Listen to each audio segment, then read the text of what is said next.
Level 1. Ask anyone on the street and they'll give you Bigfoot.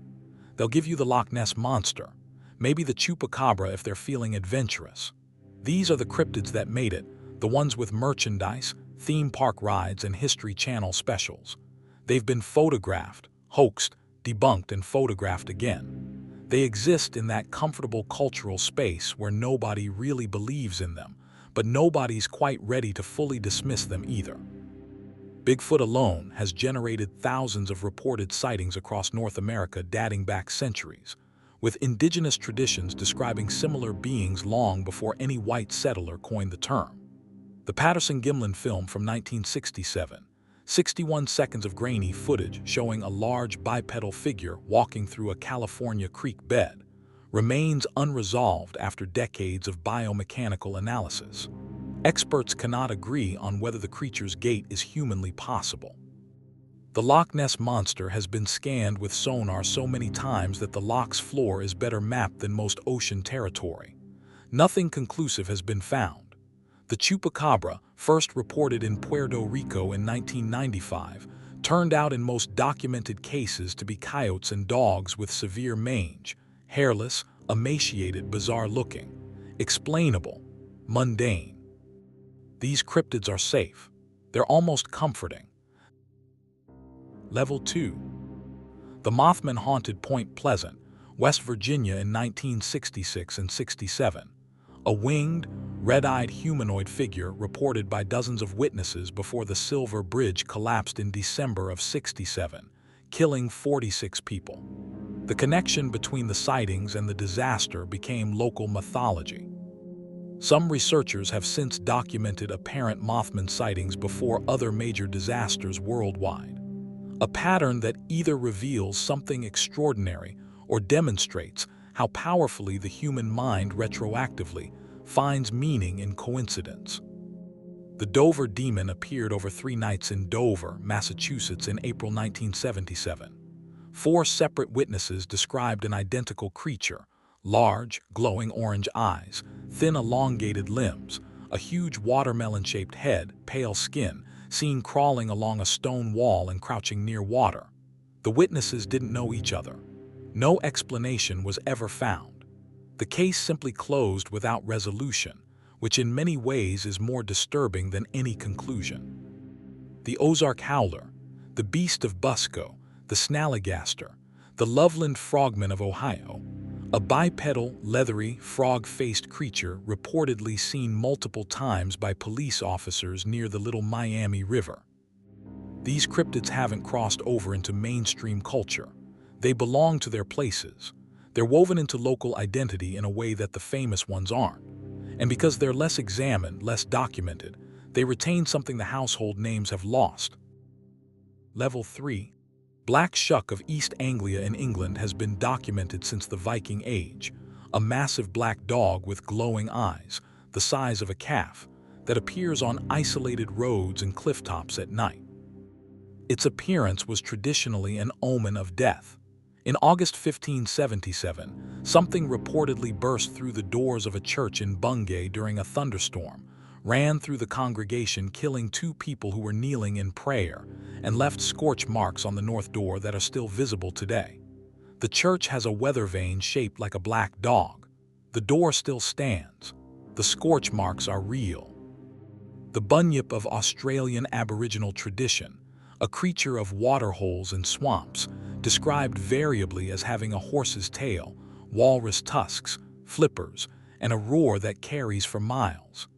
Aboriginal accounts of the bunyip predate European settlement by thousands of years. Early European settlers reported hearing the roar.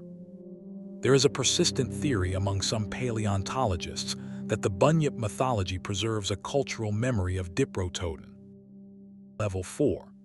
In 1973, a wave of Bigfoot sightings swept across Pennsylvania. Over 900 reported encounters in a single year, many by multiple witnesses simultaneously, including law enforcement officers.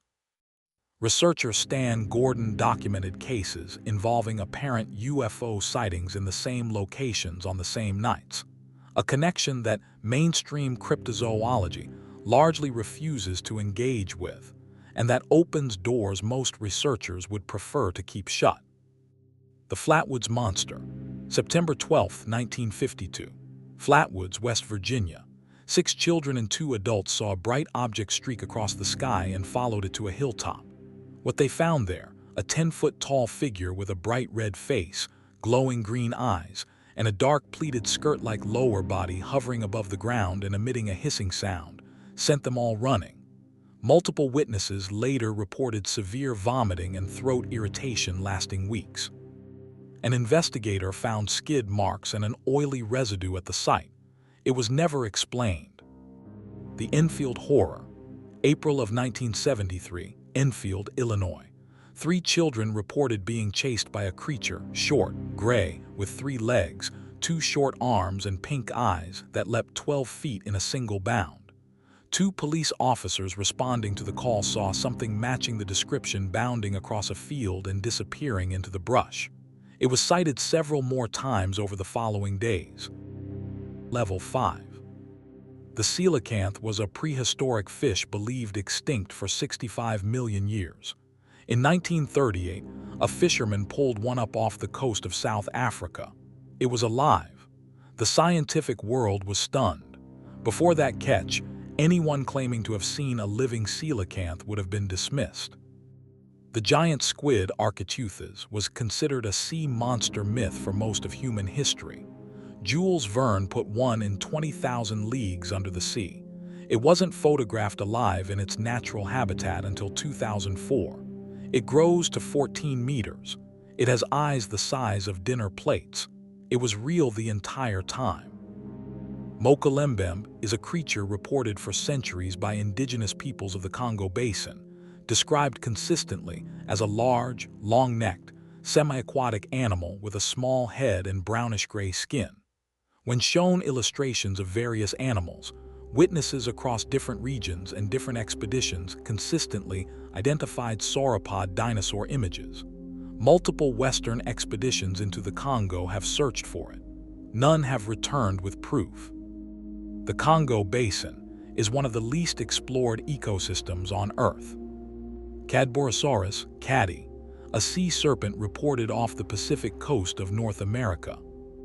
In 1937, the stomach contents of a sperm whale caught near Vancouver Island were found to contain an unidentified creature approximately 3 meters long with a horse-like head and serrated tail.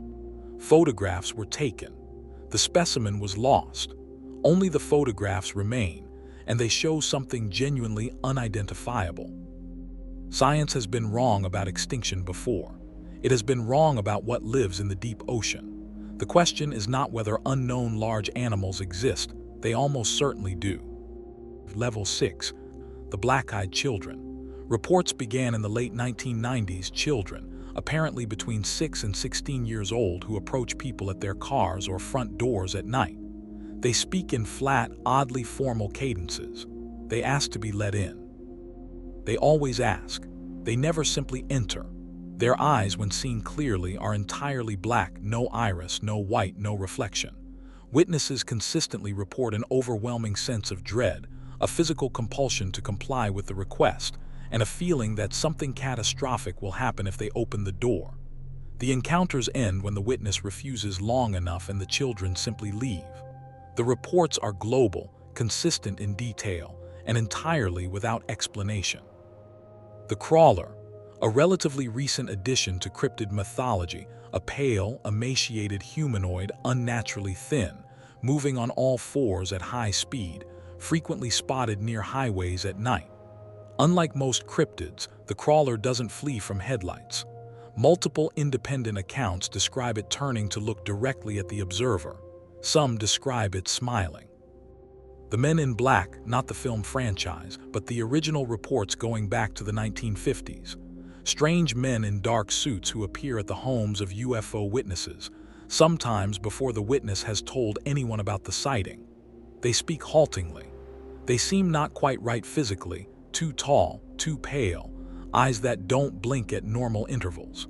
They ask questions and issue warnings to stop talking about what was seen. UFO researcher Albert Bender had a complete psychological breakdown following a visit from three such figures in 1953. Level 7. The Skinwalker, borrowed from Navajo tradition and now embedded in broader cryptid culture, is not simply a shape-shifting creature.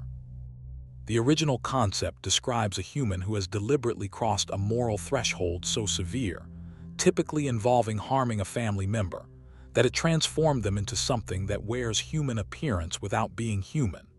The dread surrounding these accounts isn't the dread of encountering a dangerous animal.